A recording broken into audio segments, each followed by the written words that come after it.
Mattel introduces the Battlestar Galactica collection. You can imagine the Viper launch station against the evil Cylons. Colonial Vipers ready. Spaceport open. Look, Cylon Raiders. Launch for squadron. Missed one. Reset catapult. Vipers on target. Viper launch station, not for use with other Battlestar Galactica vehicles. You put it together. New from Mattel. Who calls me from out of the pit?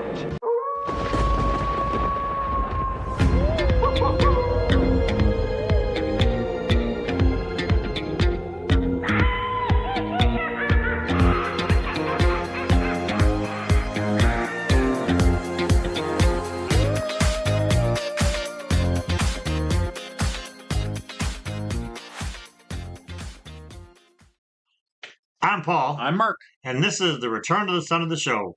This time around, we're back to Battlestar Galactica. Yep.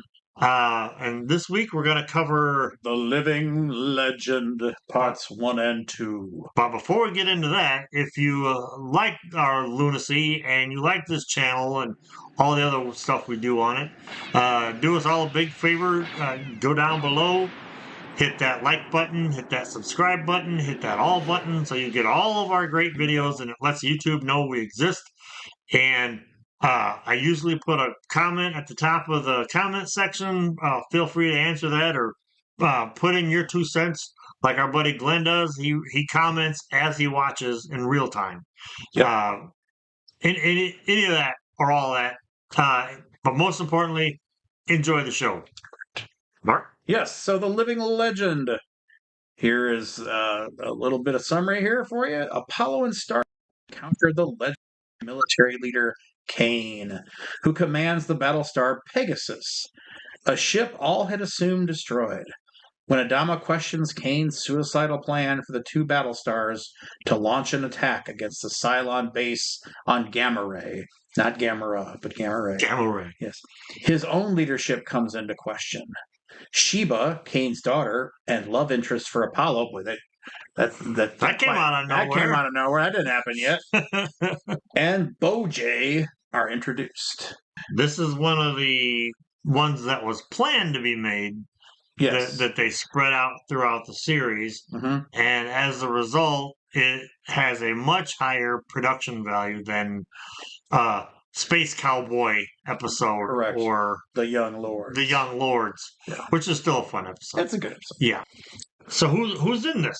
So starring in in addition to the regular crew, yep, we have, of course, the famous Lloyd Bridges as Cain, which we'll talk about. Yes, we'll get to Lloyd Bridges. And then we have Rod Haas, who plays the gigantic bridge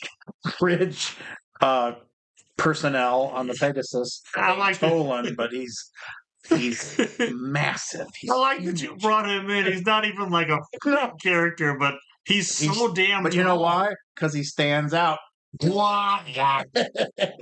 And then also, even better. Well, we get Bojay, who is like Bo injured all the time.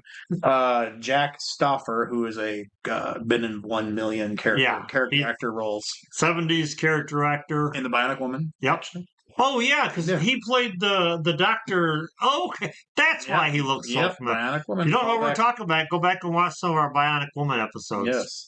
And then, of course, the best for last. We get the beautiful and talented Anne Lockhart as Sheba. Supposedly the love interest for Apollo. Do we have to say it? National treasure. Yes, she is a national treasure. Man, one time I saw her mom back around 2008. Mm-hmm. I was at a convention. I think it was in Detroit. And she was like 100 at that point. Sure.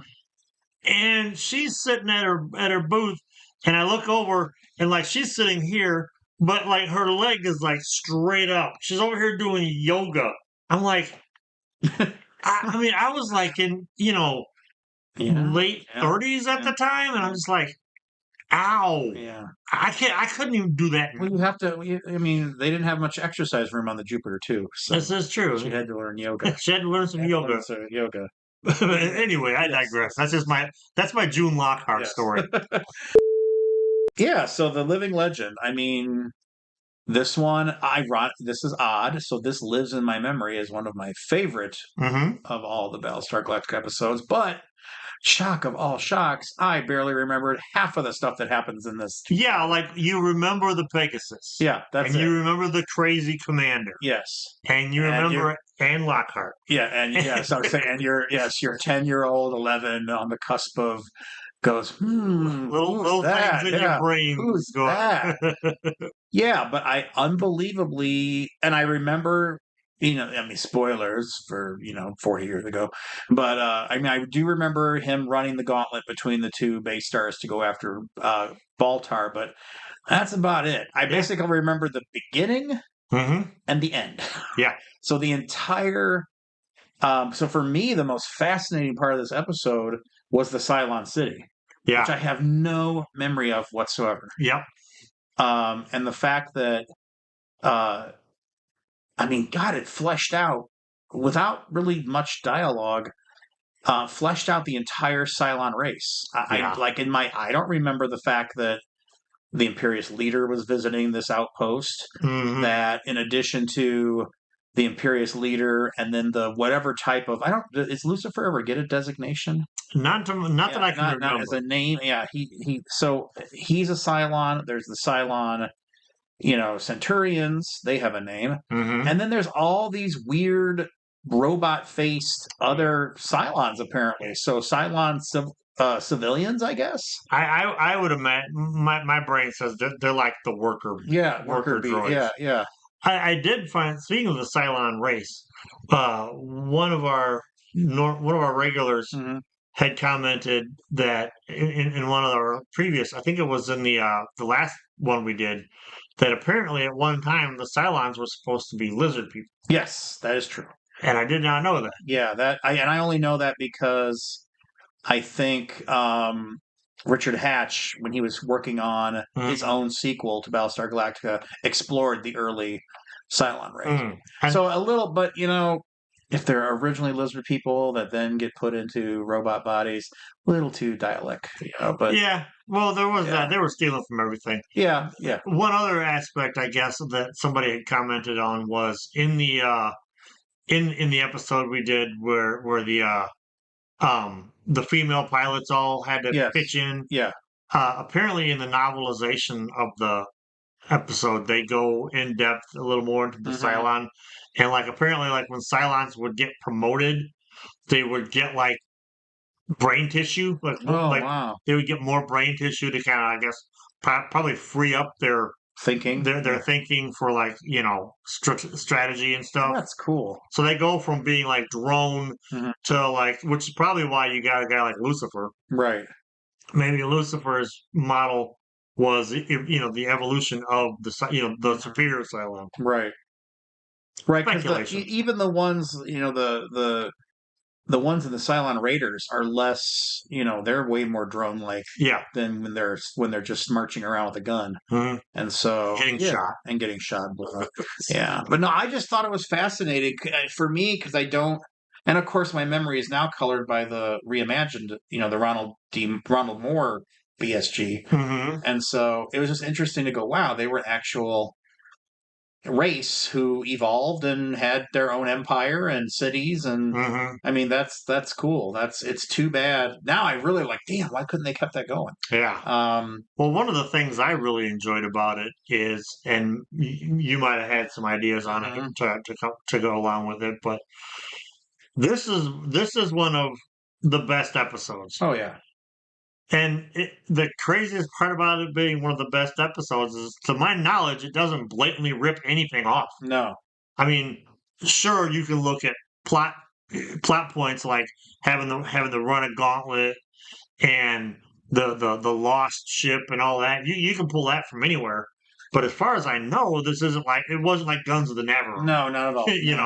No. It's kind of its own thing. Yeah, it is. And so, and I think the contrast between Cain and Adama works really well. Yes. And so, and the contrast between his warriors on the Pegasus versus Adama's warriors And the difference between a Battlestar protecting a ragtag fleet Yeah. and a ragtag Battlestar just out there on its own blowing shit up. Just going rogue. Just going crazy. Yep. That just was great. It was it just totally made sense that they would not get along. Yeah, it's a nice it was a juxtaposition. Yeah. Where you got Adama, whose main concern is just keeping all these people alive and getting somewhere. Yeah.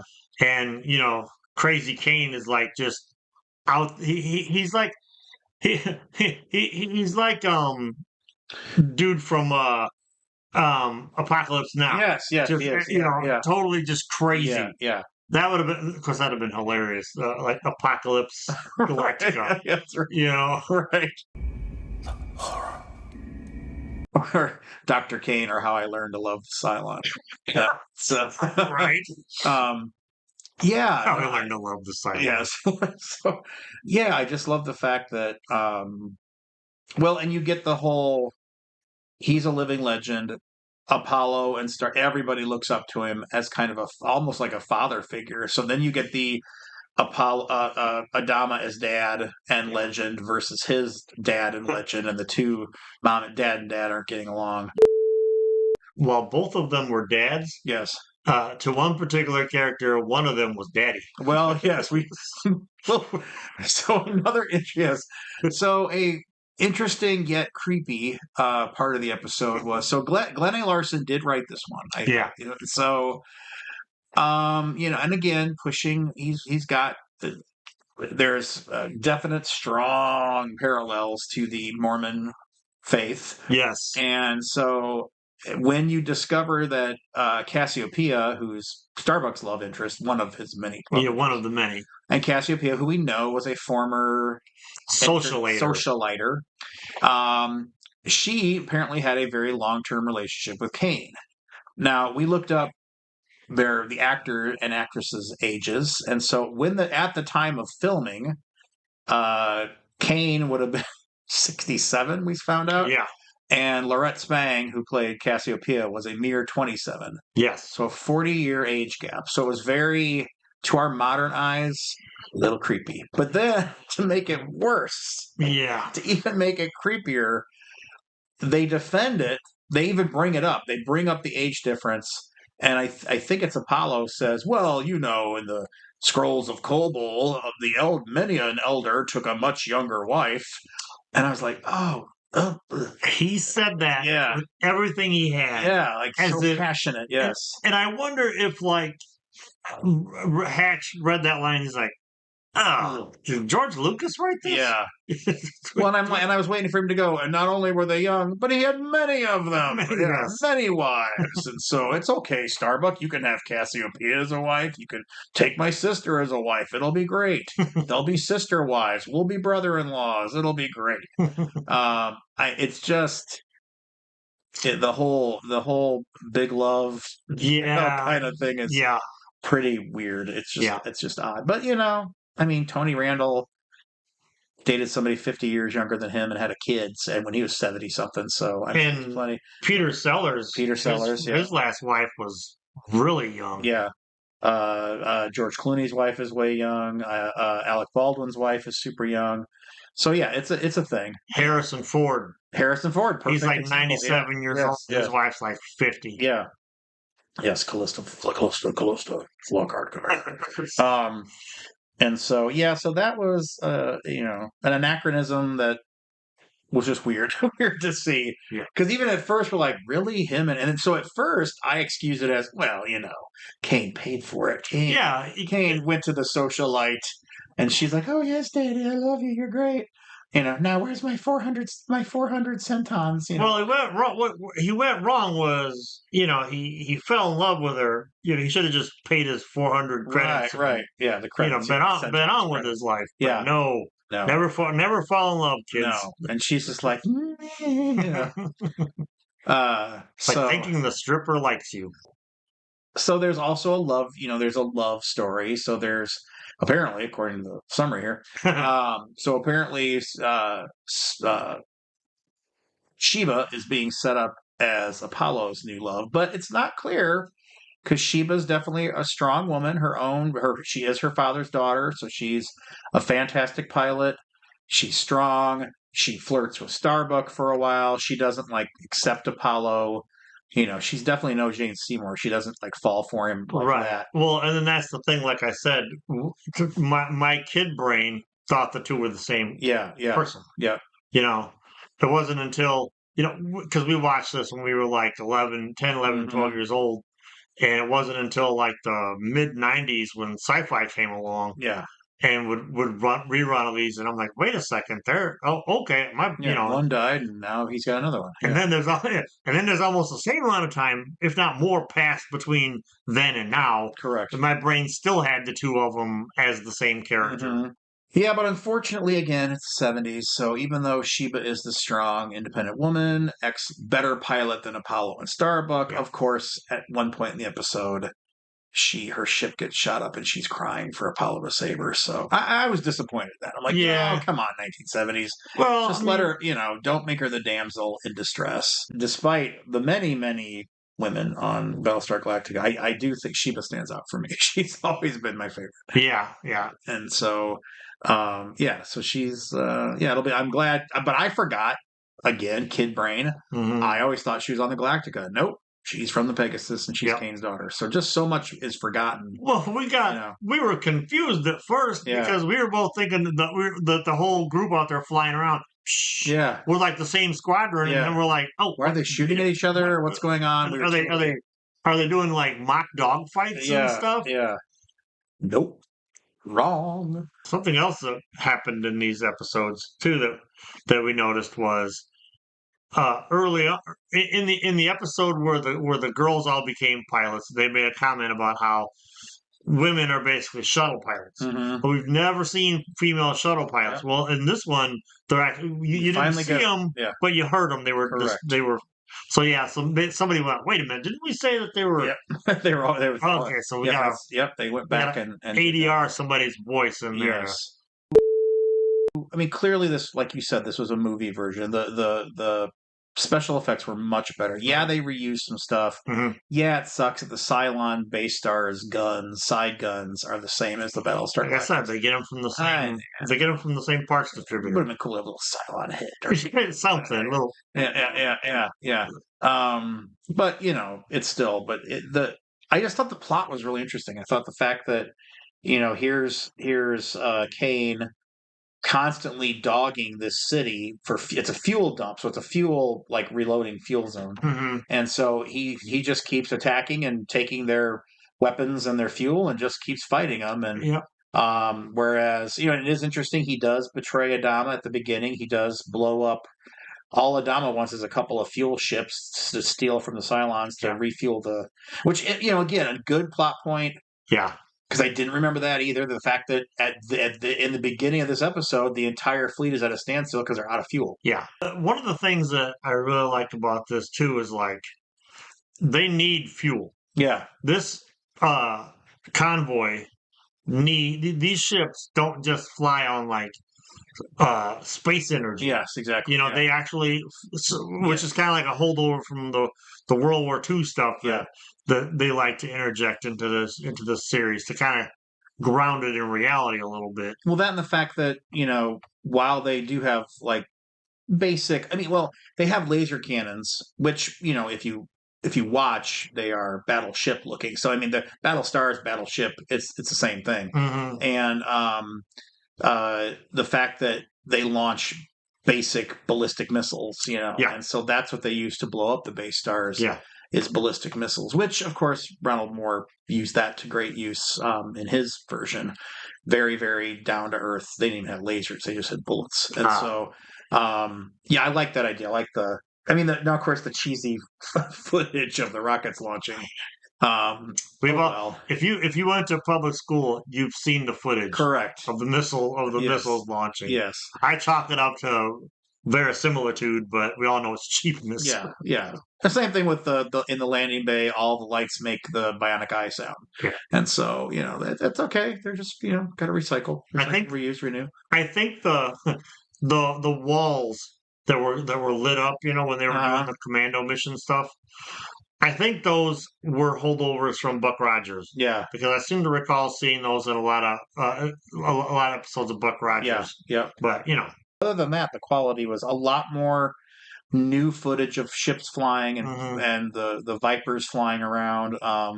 Because I noticed there was a lot of new footage. Yeah. And so Cylon footage still pretty much the same you see every time. They do the and they go sideways. Yeah. One flies, this one blows up. So you always get that footage. But I just want to see like the cutting room or whatever you call it, where they would have all the stock footage. Yeah. Because they'd be like, Colonial Viper from the left, Colonial Viper from the right, blonde girl pilot. Yes. Brunette pilot. Correct. Or the hands. Yeah, like female hand for launch tube. Because boomer's hand. Yeah, exactly. We're not gonna. Let's just say they sometimes get the hands wrong. Correct. They do. But considering the fact that they had these really quick shots, who cares? I mean, she was beautiful, but she's got man hands. Yeah. Apollo, do you want to make a wish? It didn't come true. Yeah. So comment down below if you know what we're talking about. So yeah, no, I just think I think this is probably I agree with you. This is probably the in my kid head, not my favorite episode, but probably number 2 or 3. Because I really like the gun on the Ice Planet one, and then the next episode coming up is my favorite, at least in my kid head. But yeah, this is just a really well written episode. Yeah. And of course, as we get to the end of it, we see Cain going in between launching the missiles at the 2 base stars going after Baltar. So it's kind of interesting. Like there's obviously a history between Cain and Baltar. They know each other because he really wants to get Baltar, and then it all explodes and you don't know what happened to him. And so there, I guess, apparently had the show not been canceled, they probably would have brought him back. Yeah. It would be interesting because they probably would have explored the history between Cain and Baltar more. Correct. Yeah. And it would have been kind of fun to watch that happen. Yeah. Yeah, it just makes me. Yeah, it makes me wish the show had run longer. That they had, more of a chance. Because, and like I said, to explore the Cylon populace and culture, I think would be interesting. And so, some of y'all out there who read the books, if there is any more, let us know down below because I'm pretty curious, honestly. When it's clear that there's a lot. One of the reasons why the Cylons can't just wipe out humanity is because there's a lot of infighting. All of the Lucifer types are all vying for power. Even Baltar realizes he's got to impress the Imperious leader. And Lucifer reminds him, do you really want to do that? Because the Imperious leader is going to, you don't go back and rescue the Imperious leader, that's not going to look good. That's right. And so, and interesting that their empire is so huge, because even Adama says if this is a fuel dump for them at a major city, that means their empire has gotten huge. Yeah. But they've stretched themselves too thin. And so I think I just like the fact that now we're getting, in the early episodes we complained about continuity holes. Now that everything's flowing and we're into the main series, I like the fact that things are developing. They've got things that tie together. You're learning a lot more. So even if this was originally one of the movies, the way they've put it helps really develop the story some more. Right. Speaking of spreading things too thin, okay, this just occurred to me. Okay. You got the Cylon Raider helmets. Yeah. Right? All right. And their empire is spreading itself too thin. Bro, they're the Roman Empire. Yes, basically, yeah. Yeah. That's correct. They are. Right down to the fin on their helmets. Yeah, that's right. They are. And so what? So that would make I guess. Well, yeah, they would be. Who would they have conquered? Well, this would be maybe. Well, actually, here the colonies are Greece because of Apollo. The name. So maybe when Rome conquered. Bro, wow! I think we got. If I were still an English professor, that's a paper to present at a Battlestar Galactica conference. All the nerds would just go. Nerd. Yeah, that's true. Roman Empire conquering Greek. Nice. Should we talk about Lloyd Bridges? Yes. So, poor Lloyd Bridges. This is 78. you can't help but see the seeds of his 1980 airplane character. Yeah. He's right. I picked a wrong week to stop fighting Cylons. Like when I told you when him and Adama were arguing, I turn around, just dive out the window. Yeah. Or like or at the end when they're like, well, we don't really know what happened to him. They're talking to Sheba on the bed. He comes down upside down with his hand. Sniffing. Yeah. What's wrong with Cain? Picked the wrong week to stop sniffing glue. He never has a second cup of my coffee. Right. Sitting at the tavern, I'm telling you, Airplane, probably. I'm going to say this and I'll change my mind, but the greatest comedy ever. The still holds up, still laugh out loud. Totally inappropriate, but I'll put it in the top 10. Yeah. Easy top 10. It's still. I laugh out loud. I'm laughing out loud right now. Yeah, because it had no business being that good. Yeah, it's so good, so ridiculous. They threw everything at the wall, and a lot of it stuck. And so, but yeah, unfortunately, Commander Cain sort of. You're just waiting. You're waiting for that. You're waiting for something to, Right. Adama's having a drinking problem. Yeah. Well, speaking of Adama, and to bring it down a notch, back to a little bit of the seriousness, you pointed out that about halfway through, I think it was about halfway through the second episode, suddenly Adama is carrying one of those wands. Yes, he is. Yeah. And it's like everybody's got hero worship for Cain. Yeah. And even Adama for a minute there. I don't know if that was intentional. Oh, I think it was because his was smaller. And so, but he was trying to point to the map like Cain does. I'm like, oh, Adama's got a little bit of pointer envy. Yeah, that's right. Yeah. Cain envy. Literally. I just thought that was interesting. Yeah. It's like the episode of Friends where Monica starts dating Tom Selleck. Yeah. And all the boys start growing mustaches, Yes. Well, and it's hard for Adama to be the almost grandpa figure. Like, no, we've got to do this and we've got to save people and we can't. Then you got this swashbuckling. Well, I mean, even you've got Adama in his commander robes, like an ancient judge, and then you've got Cain walking around in the same uniform as his, with all the epaulets and all that on. I mean, so it's clearly difference of opinion. Yeah. And so different way of fighting. But interesting that I do like the fact, I think one of my favorite lines, or probably my favorite line in the show, is there's a certain point where Sheba and I guess the kid's her boyfriend. I think that's the implication. Yeah, the implication is that's her boyfriend, even though she's Apollo's love, according to the description of whoever wrote that. Yeah.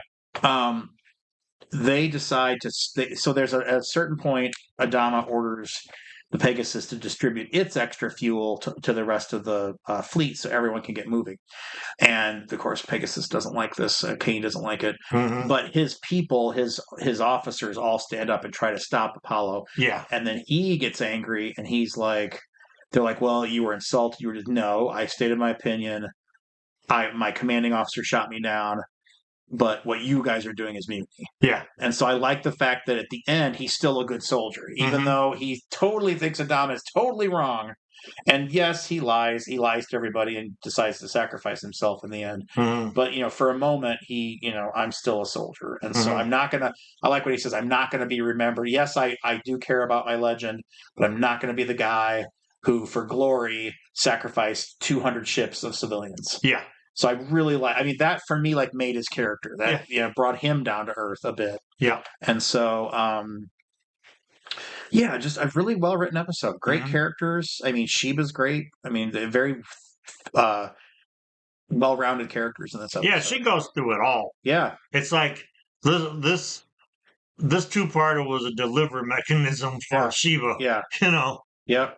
Well, and you also get Cassiopeia she gets to have a love interest, a conflict with Starbuck, conflict with who she is and who she was. She's now a med tech. She actually gets to go on the adventure. She saves a guy's life and almost dies doing it. I mean, she gets a whole arc in this. And so that's what happens when you have a two-part episode and you focus on 5 characters. Yep. All right, well, there you have it. The Living Legend. The parts Living 1 and Legend. 2. Yep. And just like at the beginning of the episode, I'm Paul. I'm Mark. And this has been the return of the son of the show. Fleeing from the tyranny of Season 3 of The Bionic Woman, the return of the son of the show leads a ragtag group of reviewers on a lonely quest. A shiningly good episode of Battlestar Galactica.